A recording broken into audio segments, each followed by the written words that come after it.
मुलांना आता लक्ष द्यायचे सर्वांनी. कॅप राउंड फर्स्ट झाला, कॅप राउंड सेकंड झाला.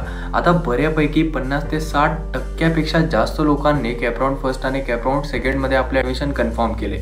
आता आपल्याला एक महत्त्वाचा प्रश्न असा पडतोय की सर आमचं ॲडमिशन झालं, आमचं सर्व झालं सर आम्ही तिथं जाऊन डॉक्युमेंट सबमिट करून आलो सर, आमचं फायनल व्हेरिफिकेशन झालं सर, आता आम्ही बेटरमेंटकडे न जाता आम्ही आमचं ॲडमिशन फ्रीज केलं सर आणि सर आता आम्ही फायनली त्या कॉलेजमध्ये ॲडमिशन घेतले. सर सर्व झालं आहे सर, आमचं कॉलेज कधी सुरू होणार असा आपल्याला प्रश्न पडतोय. मुलांना तुमच्या मनात येणं साहजिक आहे. मी जी गोष्ट सांगतोय ती अत्यंत ॲक्युरेट सांगणार आहे, कॉलेजची एक्झॅक्ट डेट सांगणार आहे, कधी सुरू होणार त्या सर्व गोष्टी मी सांगणार आहे. ठीक आहे. आता बघा, बऱ्यापैकी जर का आजची तारीख बघितली आपण तर आजची तारीख काय आपली 31, आजचा वार काय आपला शनिवार, बरोबर आहे. मग आता आपल्याला प्रश्न पडणार आहे की आता ह्या प्रोसेसेस ज्या ॲडमिशनच्या आहेत CET सेलकडून कंडक्ट करणाऱ्या या ज्या प्रोसेसेस आहेत कधीपर्यंत सुरू असणार आहे.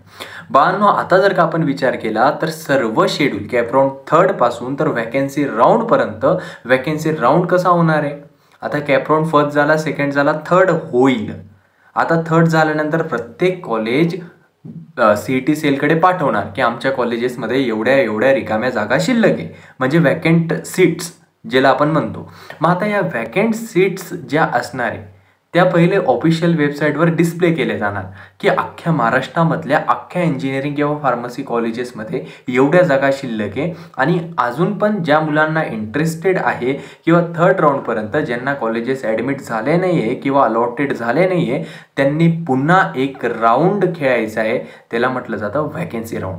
आता बाळांनो लक्ष द्यायचं आहे व्यवस्थित मी काय सांगतोय. आता ह्या ज्या सर्व काही प्रोसेसेस आहे त्या सर्व प्रोसेसेस कधीपर्यंत संपणार आहे सर.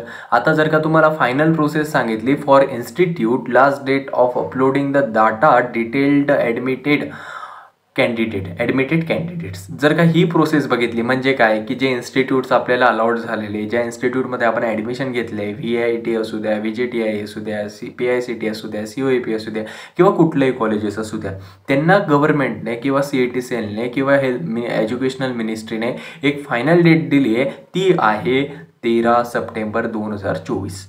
13 सप्टेंबर 2024 वेळ 6 संध्याकाळची 6 संध्याकाळच्या 6 वाजेपर्यंत सर्व इन्स्टिट्यूट्सला फायनल जे स्टुडंट्स जे विद्यार्थी त्या कॉलेजेसमध्ये ॲडमिट झाले आहे किंवा त्यांना ते कॉलेज अलॉटेड झालं आहे त्यांची माहिती त्यांना गव्हर्नमेंटपर्यंत पोचवायची किंवा मिनिस्ट्रीपर्यंत पोचवायची किंवा CET सेलपर्यंत पोचवायची.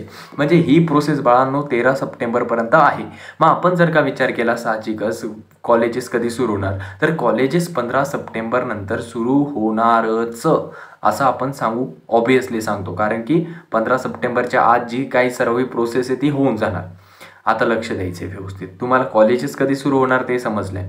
आता बाळांनो महत्त्वाची गोष्ट म्हणजे काय, आता मला कमेंट सेक्शनमध्ये आणि एक गोष्ट सांगायची. मी छोटासा व्हिडिओ बनवला आहे तुमच्या माहितीसाठी, कारण की अनेक मुलांचे मला कॉल्स सारखे येत होते की सर कॉलेजेस कधी सुरू होणार सर, त्यामुळे आपण ही गोष्ट सांगितली. आता मी एक छोटीशी गोष्ट सांगतोय तुम्हाला.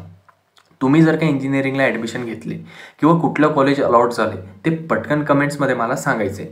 का सांगतोय मी सांगतो त्याचं कारण पण. आता मी पुढे येणाऱ्या काळांमध्ये तुमचं इंजिनिअरिंगचा सिलॅबस, फार्मसीचा सिलॅबस, त्याची अभ्यास करण्याची टेक्निक या गोष्टींवर पण आपण लेक्चर आणणारे किंवा व्हिडिओ आणणारे.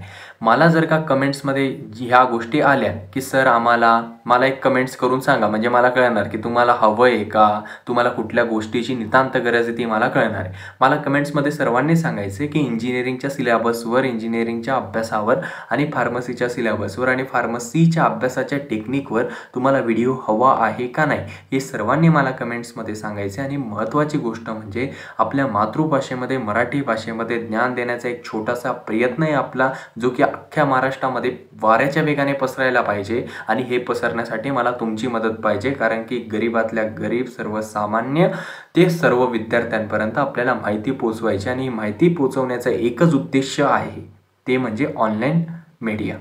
ही गोष्ट लक्षात ठेवा.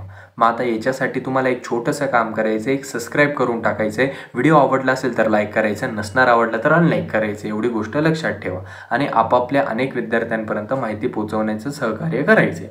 ठीक आहे बाळांनो, आपण इथे थांबूया. जय महाराष्ट्र, जय शिवराय आणि जय जिजाऊ. आपण इथं थांबूया. सर्वांनी काळजी घ्यायची.